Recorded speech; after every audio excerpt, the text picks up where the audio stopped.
नमस्कार मित्रांनो, आज आपण मंडेला $100 डिपॉझिट केले होते, म्हणजे लगभग 10,000 रुपये डिपॉझिट केले होते. त्याच्या आपण 2 दिवसामध्ये $180 म्हणजे $80 प्रॉफिट काढलं होतं आपण 2 दिवस. पण मी त्याच्यात एक गोष्ट लक्षात घेतली की आपण आहे ना 2 ते 4 ते 5 ट्रेड, लास्ट मॅक्सिमम 5 ट्रेड, त्याच्यावर ट्रेडिंगच नाही करायची, तर आपण प्रॉफिटेबल ट्रेडर बनू शकतो. कारण आज मी तुम्हाला सांगायचं आणि व्हिडिओ बनवायचं कारण पण असं आहे, ओव्हर ट्रेडिंग. मी आज सकाळी उठल्यानंतर मला नाही का एक म्हणतात ना, एक चान्स भेटतो त्या गोष्टीत आपल्याला एंटर करायचा. मग 2 ट्रेड घेतले, दोन्ही पहिले लॉस गेले. एक $5 ट्रेड घेतले, ते दोन्ही पण लॉस गेले. आणि त्याच्यानंतर माझ्या डोक्यात एक गोष्ट बसली की ना, आता हे प्रॉफिट करायचं आणि करायचं, लॉस पण रिकवर करून प्रॉफिट पण करायचं. तसंच ओव्हर ट्रेडिंग करत गेलो. 3रा ट्रेड घेतला, तो पण लॉसमध्ये गेला. मग आता डोक्यात ठेवलं आणि मी लिहिलं पण की बाबा आज 3 ट्रेड घेतले, आता 2च ट्रेड घ्यायचे, आता थांबायचं, टाइम घ्यायचा. पण मन कंट्रोलमध्ये, म्हणजे डिसिप्लिन नाही राहिलं, ओव्हर ट्रेडिंग झाली, इमोशनल झालो की नाही आता करायचंच, घ्यायचंच. हे करण्याच्या नादात मी 2 ते 3 दिवसात जे $80 कमवले होते त्याच्या जास्त मी $120 लॉस करून घेतला. मी ओव्हर ट्रेडिंग करण्याच्या नादात. मला वाटलं प्रॉफिट होईल.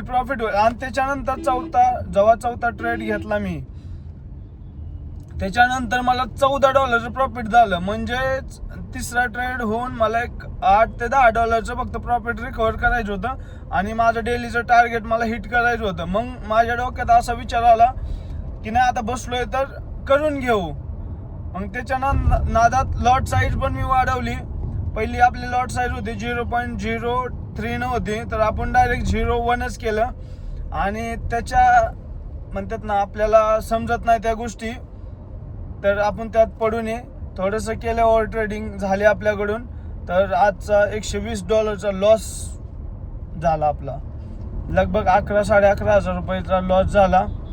आतून तर 12-12:30 वाजल्यात. सकाळी 10 वाजता बसलो होतो. 9 वाजता एक चांगली ऑपॉर्च्युनिटी मिळली होती, पण तिथं काय आपला मिस झाला ट्रेड.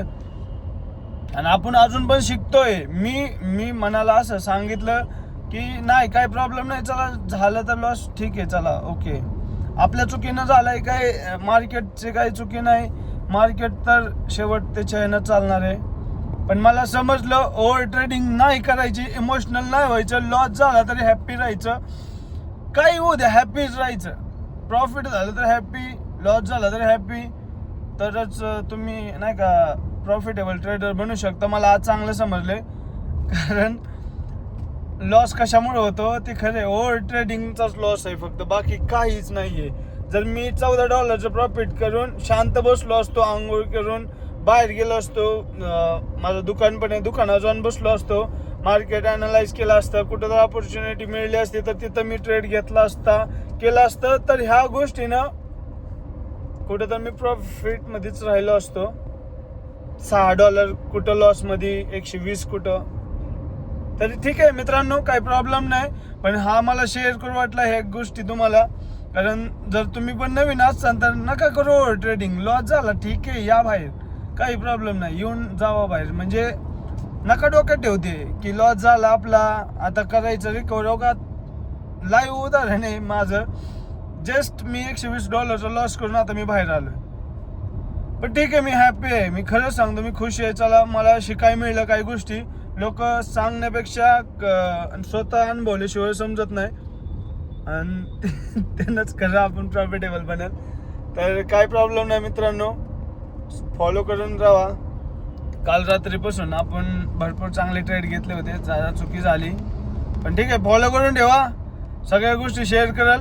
पण ज्या दिवशी आपण हिरो बनाल 0पासून, त्या दिवशी मग चला, बाय, धन्यवाद.